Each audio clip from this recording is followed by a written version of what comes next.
DU election की अब बात करते हैं। देश के सबसे बड़े छात्र संघ चुनाव, जिसे राजनीति की पहली सीढ़ी कहा जाता है, वो नजदीक आ गए हैं। दिल्ली यूनिवर्सिटी का छात्र संघ चुनावों के लिए 27 सितंबर को मतदान होना है। हर छात्र संगठन पूरी ताकत झोंक चुका है, जीत के दावे कर रहा है। साथ ही ये भी तय है कि जीतते ही कौन से बदलाव सबसे पहले लाए जाएंगे। देखिए हमारे सहयोगी प्रेरणा शर्मा की रिपोर्ट।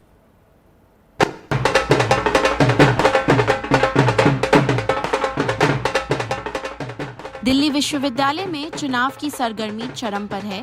27 सितंबर को वोटिंग है और सभी उम्मीदवार अपनी जीत को लेकर आश्वस्त हैं।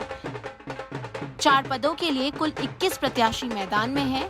हर बार की तरह इस बार भी एबीवीपी और एनएसयूआई के बीच कड़ी टक्कर की उम्मीद है। हमने छात्रों के बीच में 365 दिन रहे हैं, पूरे साल काम किया है।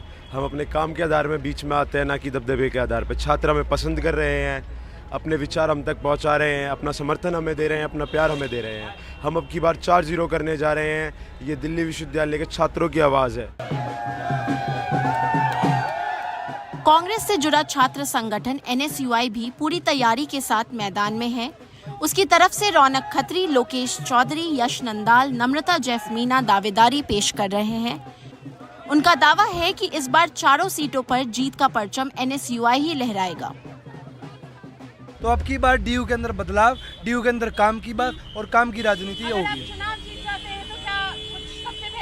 सबसे पहला मुद्दा ये हुआ कॉलेज का इंफ्रास्ट्रक्चर। पंखों की हालत बिगड़ी हुई है, क्लासरूम के बेंचेस टूटे हुए हैं। क्लासरूम्स में अगर एसी लगे हुए हैं तो वो चलते नहीं है। आधी क्लासरूम्स में एसी नहीं लगे तो हमारा ये डिमांड रहेगा। मैंने लॉ फैकल्टी में केस जीत कर ये साबित किया कि डीयू के अंदर इंफ्रास्ट्रक्चर का बदलाव हो सकता है। सिमिलरली डीयू के हर कॉलेज में क्लासरूम्स के अंदर एसी, अच्छे वॉशरूम, ढंग का पीने का पानी, ये मूलभूत सुविधाएं हैं जो कि वो भी हमारा डीयू फुलफिल नहीं कर पा रहा। तो हमारी लड़ाई इसके लिए रहेगी।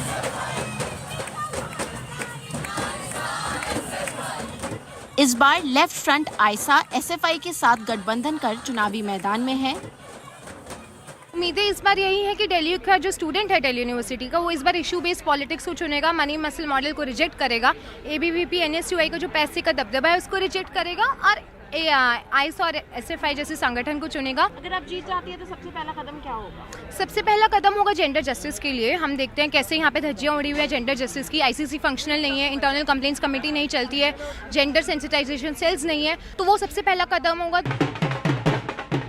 आपको बता दें कि 27 सितंबर को वोट पड़ेंगे और अगले दिन 28 सितंबर को चुनाव के नतीजे आ जाएंगे। डूसू चुनाव नज़दीक है और सभी छात्र संगठन अपने अपने जीत का दावा कर रहे हैं और साथ ही साथ सबसे ज़्यादा कांटे की टक्कर देखने को मिल रही है एबीवीपी और एनएसयूआई में। लेकिन छोटी पार्टियां भी पीछे नहीं हैं अपने मेहनत में। नई दिल्ली से प्रेरणा शर्मा, एनडीटीवी इंडिया के लिए।